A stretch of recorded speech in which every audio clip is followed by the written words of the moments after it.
Eis que estou à porta e bato. Se alguém abrir a porta, eu entrarei, e cearei com ele, e ele comigo. É palavra do Senhor para nós hoje.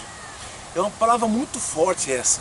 Muitas vezes nós pensamos que essa palavra são para os pecadores, para o alcoólatra, para o homossexual, para o adúltero, e nós não nos incluímos entre os pecadores.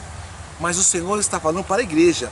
Eis que estou à porta e bato. Toque, toque, toque, toque, toque, toque, toque, toque. Ele está batendo, enquanto as pessoas estão lá dentro cantando, louvando ao Senhor, exaltando ao Senhor, glorificando o Senhor, ouvindo a palavra de Deus, pregando a palavra de Deus, cantando cânticos para o Senhor está na porta batendo. Mas como, Juninho?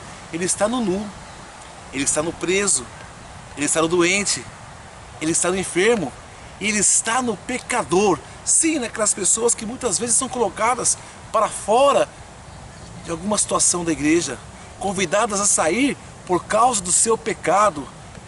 Não percebemos que ao colocar o alcoólatra para fora da igreja, é o próprio Senhor que nós estamos colocando para fora da igreja.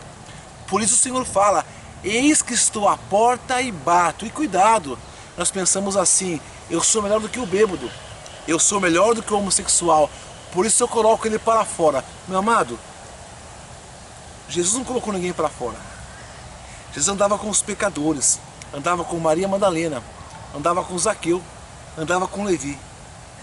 E para ser bem sincero com você, nós estamos mais próximos de Maria Madalena, de Zaqueu, dos pecadores do Evangelho, do que do Senhor. Nós nos identificamos mais com os pecadores. Nós não temos a santidade do Senhor.